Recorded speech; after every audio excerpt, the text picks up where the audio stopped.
भगवान हनुमान जी हिंदू धर्म के सबसे शक्तिशाली और भक्ति भाव से भरे देवताओं में से एक हैं। वे शक्ति, बुद्धि और भक्ति के प्रतीक माने जाते हैं। उनकी कहानी हमें सिखाती है कि सच्ची शक्ति सिर्फ ताकत में नहीं, बल्कि भक्ति और सेवा में होती है। जन्म और बचपन। हनुमान जी का जन्म माता अंजनी और पिता केसरी के घर हुआ था। उन्हें पवन पुत्र भी कहा जाता है, क्योंकि पवन देव वायु ने उनके जन्म में महत्वपूर्ण भूमिका निभाई थी। बचपन से ही वे बहुत शरारती और शक्तिशाली थे। एक बार उन्होंने सूरज को लाल फल समझकर निगलने के लिए आकाश में छलांग लगा दी। उनकी इस शक्ति को देखकर देवता भी आश्चर्यचकित रह गए। बाद में देवताओं ने उन्हें आशीर्वाद दिया कि वे अतुलनीय बल और बुद्धि के स्वामी बनेंगे। भगवान राम से भेंट। हनुमान जी की सबसे महत्वपूर्ण घटना तब हुई जब उनकी मुलाकात लॉर्ड रामा से हुई।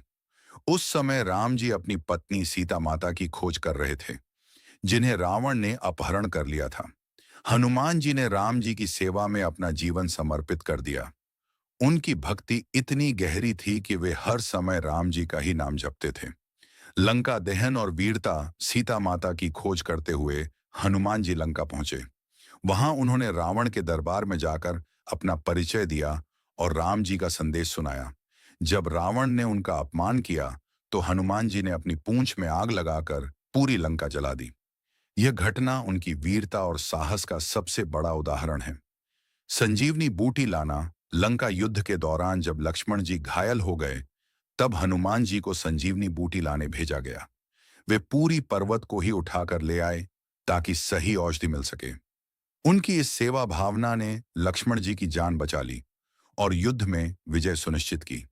सच्ची भक्ति का प्रतीक हनुमान जी की सबसे बड़ी विशेषता उनकी राम भक्ति है। उन्होंने कभी अपने बल और शक्ति का घमंड नहीं किया, बल्कि हमेशा खुद को राम जी का सेवक माना। कहा जाता है कि जब किसी ने उनसे पूछा कि वे राम जी को कितना प्रेम करते हैं, तो उन्होंने अपना सीना चीर कर दिखाया, जिसमें राम और सीता बसते थे। सीख मॉरल। हनुमान जी की कहानी हमें सिखाती है, सच्ची शक्ति विनम्रता में होती है। भक्ति और विश्वास से हर मुश्किल आसान हो जाती है। निस्वार्थ सेवा सबसे बड़ा धर्म है।